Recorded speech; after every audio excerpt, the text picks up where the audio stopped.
mile in fog patches and showers early Friday, but improving to...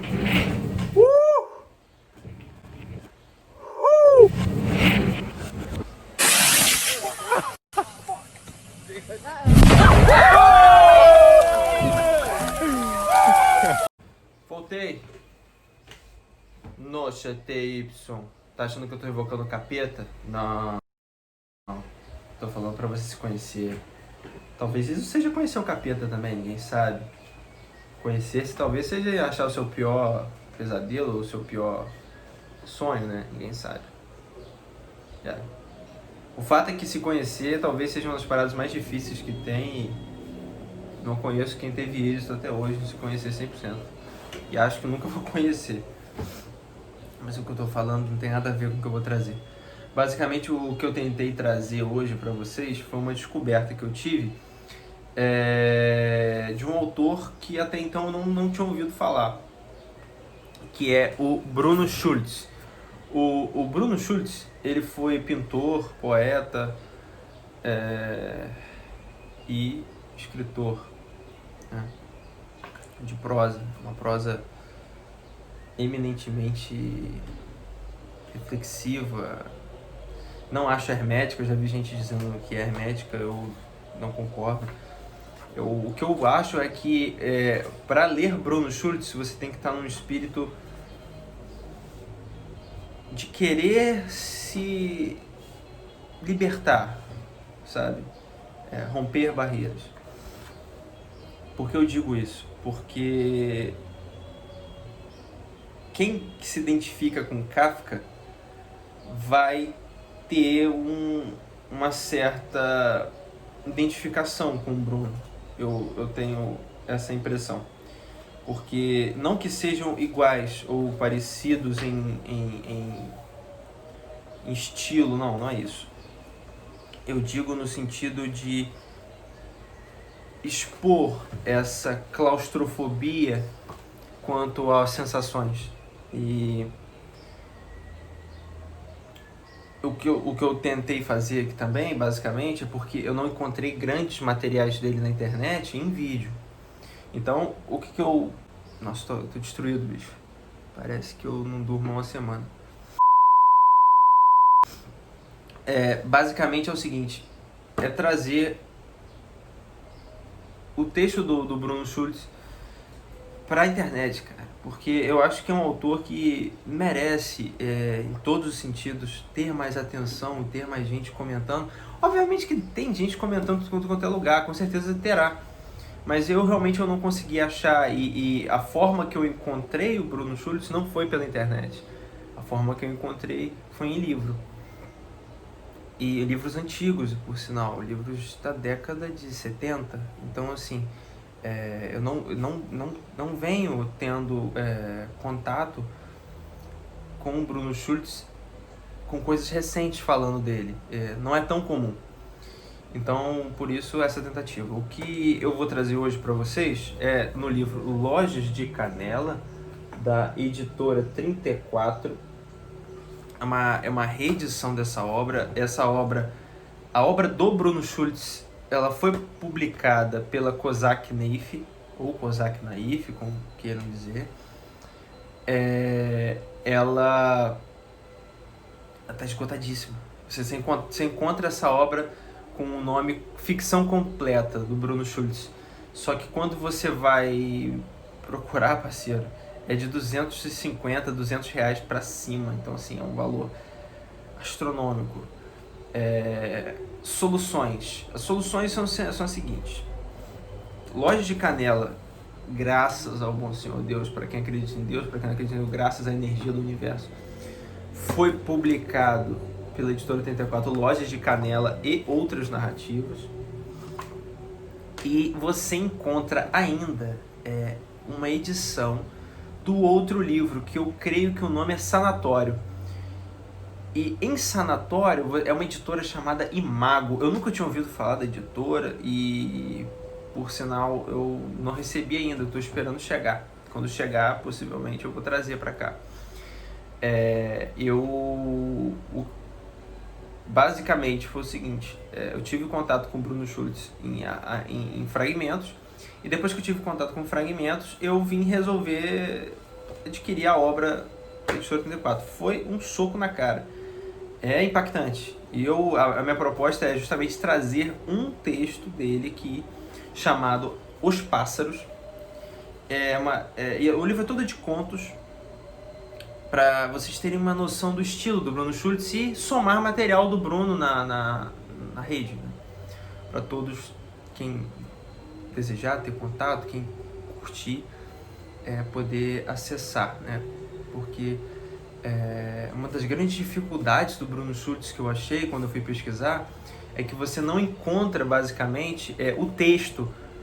Então, assim, não tem nem em edições do Kindle, você não consegue ter aquela amostra grátis para você ver como é que é a narrativa, né? Então, assim, já está com 5 minutos e blau de vídeo, eu vou ler logo o trecho. Os Pássaros. Chegaram os dias de inverno, amarelos e cheio de tédio. Uma toalha de neve esburacada, gasta e curta, cobria a terra avermelhada. Não dava para todos os telhados, e alguns, de telhas e arcos de madeira, continuavam pretos ou ferruginosos, escondendo em si os enfumaçados espaços dos sótãos, catedrais negras, carbonizadas, com eriçadas costelas de caibros, terças e tirantes, os pulmões escuros dos vendavais de inverno. Cada madrugada desvendava novas chaminés e lucarnas que cresciam à noite, inchadas pelo vendaval noturno, tubos pretos do órgão do diabo.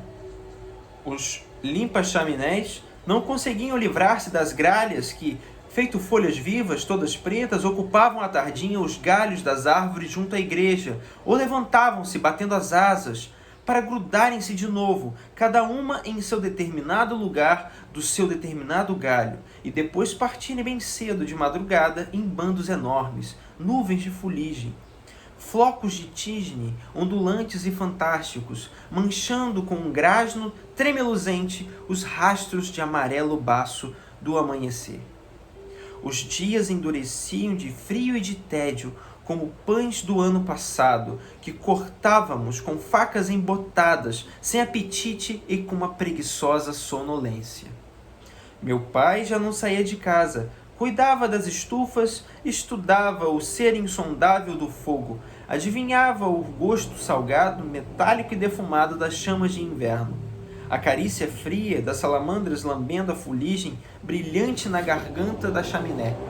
Nesses dias, fazia com muita dedicação todos os concertos necessários nas regiões mais altas do quarto.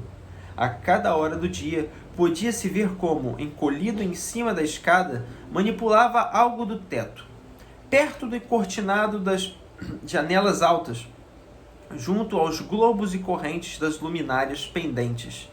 Usava a escada como enormes pernas de pau, assim como fazem os pintores, e sentia-se bem nessa perspectiva de pássaro, perto do céu pintado, dos arabescos e pássaros do teto.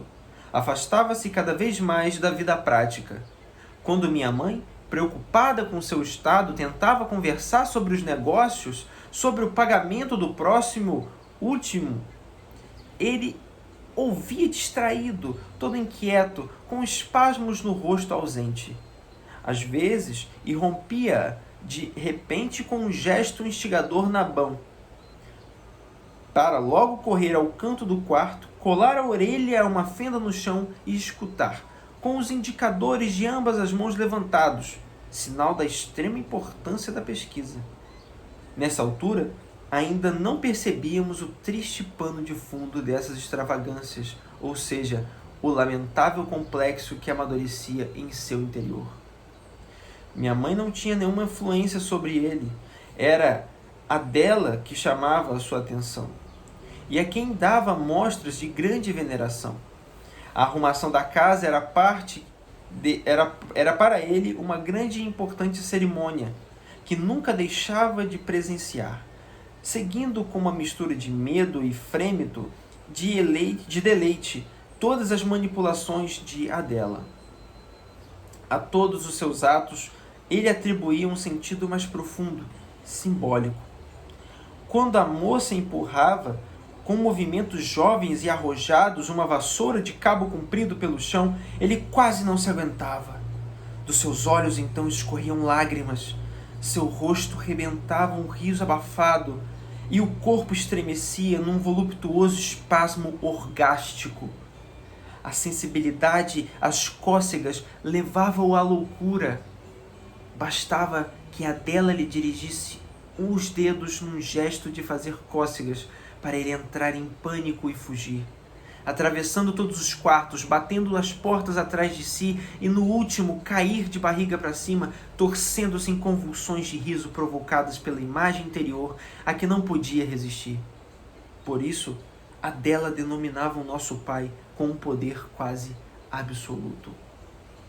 Foi naquele tempo que notamos no nosso pai, pela primeira vez, o interesse e a paixão pelos animais. No início, tratava-se de uma paixão ao mesmo tempo de caçador e de artista.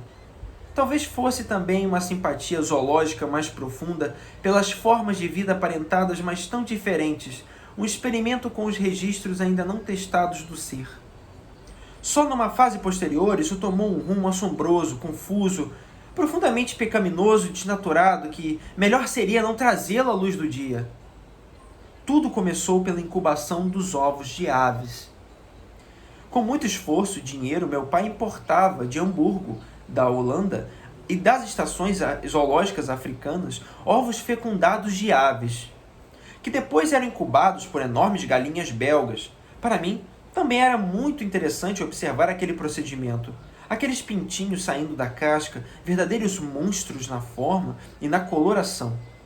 Naquelas criaturas de bicos enormes, fantásticos, que eles abriam largamente logo depois de nascer, emitindo um sibilo voraz dos precipícios das suas gargantas, naqueles lagartos de corpo frágil e pelado de corcundas, não era possível enxergar os futuros pavões, fazões, tetrazes e condores. Acomodada em cestas, envolta em algodão, a prole de basilisco erguia sobre pescocinhos finos as suas cabeças cegas, cobertas de albugem, soltando de suas gargantas mudas um carejo inaudível. Meu pai andava ao longo das estantes, de avental verde, como um jardineiro ao longo dos canteiros de cactos. Tirava do nada aquelas vesículas cegas em que pulsava a vida. Aquelas barrigas desajeitadas que assimilavam o mundo exterior apenas em forma de comida. Excrescências da vida, trepando as apalpadelas em direção à luz. Algumas semanas depois, quando esses botões cegos de vida se abriram para a luz, os quartos encheram-se de um barulho colorido, do tremeluzente chiureio dos novos moradores. Eles ocupavam os cortinados, as cornijas dos armários, aninhavam-se na moita dos galhos de estanho e dos arabescos dos lustres ramificados. Quando meu pai estudava os grandes compêndios de ornitologia e folheava as tabelas coloridas, aqueles fantasmas peníferos pareciam sair voando delas, enchendo o quarto de um adejo colorido de mantas de púrpura, de farrapos tipo safira, prata e azinhavre. Na hora da alimentação, eles formavam um canteiro ondulante de muitas cores no chão, um tapete vivo que se desmanchava com a entrada inesperada de alguém. Dividia-se em flores voláteis que vibravam no ar, para se acomodar, enfim, nas regiões mais altas do quarto. Lembro-me particularmente de um condor, uma ave enorme de pescoço pelado, rosto enrugado e viçoso, com muitas excrescências. Era um magro asceta, uma lama budista cheio de impassível dignidade em todo o seu comportamento, que se guiava pelo cerimonial severo da sua grande estirpe. Sentado em frente ao meu pai, imóvel em sua posse monumental de sempiternos deuses egípcios, o olho coberto da belida branca com que cerrava o lado a pupila para encolher-se completamente na contemplação de sua nobre solidão. Parecia, com esse seu perfil de pedra, o irmão mais velho do meu pai. A mesma matéria do corpo, dos tendões e da pele dura e enrugada, a mesma cara ressecada e ossuda, as mesmas órbitas calejadas e profundas. Até as mãos, fortes nas articulações, as compridas e magras mãos do meu pai, de unhas convexas tinham seu análogo nas garras do condor. Ao vê-lo assim, adormecido, não pude resistir à impressão de que estava diante de uma múmia, da ressecada e por isso diminuída múmia do meu pai. Suponho que também minha mãe não deixou de notar essa estranhíssima semelhança, apesar de nunca termos tocado no assunto. É característico que o condor usava o mesmo penico do meu pai. Não se contentando com a incubação dos novos exemplares, meu pai organizava no sótão as núpcias das aves, enviava os casamenteiros, amarrava as noivas atraentes e saudosas nos buracos e nas lacunas do sótão, e realmente conseguiu transformar o telhado da nossa casa, um enorme telhado de 2 águas, de telhas de madeira, numa verdadeira pousada para pássaros, uma arca de Noé, a que se chegavam voando de terras longínquas seres alados de todas as espécies. Mesmo muito tempo depois da liquidação desse aviário, a tradição da nossa casa continuava viva no mundo dos pássaros, e na época das migrações primaveris, às vezes pousavam no nosso telhado bandos inteiros de grus, pelicanos, pavões e muitas outras aves. Mas depois de um curto período de prosperidade, a empreitada teve um triste fim. Logo verificou-se a necessidade de transferir meu pai para um dos 2 quartos do sótão, que serviam justamente de armazém de trastes. Ainda de madrugada, vinha de lá um clangor de vozes confusas de aves. As caixas de madeira dos quartos do sótão, auxiliadas pela ressonância do vão que ia até o telhado, vibravam todas com o ruído, com os voos, os cantos, os acasalamentos, os gorgolejos. Assim, por algumas semanas perdemos o nosso pai de vista. Descia raramente, e nessas ocasiões podíamos notar que parecia ter diminuído, ficado mais magro, encolhido. Às vezes se esquecia, levantava-se bruscamente da mesa e, adejando com as mãos feito asas, lançava um longo canto de galo enquanto bruma da belida cerrava seus olhos. Depois, envergonhado, sorria conosco, esforçando-se para que todo o incidente passasse por uma brincadeira. Um dia, numa época de arrumação geral, Adela apareceu inesperadamente no reino das aves do meu pai. Logo, na porta ela levou as mãos à cabeça de tanto fedor que pairava no ar e de tantos excrementos que se amontoavam cobrindo o chão, as mesas, os outros móveis. A decisão foi rápida. Abriu a janela e, com um comprido cabo de vassoura, fez girar toda aquela massa de pássaros. Levantou-se um turbilhão infernal de penas, asas e gritos, em que Adela, feita uma mênade, coberta pelo redemoinho do seu tirso, executava numa dança da destruição. Meu pai batia os braços e, muito assustado, tentava levantar voo junto com um bando de pássaros. Aos poucos o turbilhão alado se rarefez, até que, por fim, no campo de batalha, restaram apenas Adela, esgotada, ofegante, e meu pai, com uma expressão angustiada e envergonhada, pronto para aceitar qualquer acordo de rendição. Logo depois, ele deixou seus domínios. Escada abaixo, um homem alquebrado, um rei banido, que perdeu o trono e o reinado. Gente, cara, isso aqui é espetacular, cara. Eu não tenho nem adjetivos para falar disso aqui, porque eu gosto do Kafka. Eu acho o Kafka conseguir transportar essa claustrofobia, essa literatura claustrofóbica, mas Bruno Schultz não tem igual, cara. Assim, eu não vou ficar comparando, porque não é para comparar, porque são pessoas diferentes, obras diferentes, propostas diferentes. Mas o que o Bruno Schultz proporciona é inacreditável. É uma experiência assim. Se você se sentiu tocado por esse texto, eu sugiro que você leia mais Bruno Schultz. Tenha contato com Bruno Schultz. Porque você com certeza vai ver essa outra perspectiva. E se você conseguiu sentir algo com esse texto, é muito possível que você consiga acessar o Bruno, acessar o que ele quer dizer. E eu poderia dizer, para finalizar, porque já está com quase 20 minutos de vídeo, isso aqui, acho que ninguém vai ver isso aqui, ninguém vai ouvir isso aqui, mas Você, viajante estrangeiro, estrangeiro no mundo do normal, do comum, você que deseja navegar em águas diferentes, águas profundas, mar salgado, faça esse convite. Saia da literalidade do texto e mergulhe na metalinguagem, nessa floresta escura que é a literatura de Bruno Schulz. Você sairá de lá, talvez gorgolejando, talvez batendo asas, e talvez livre, quem sabe. Noche TY. É isso aí, galera. Abraço.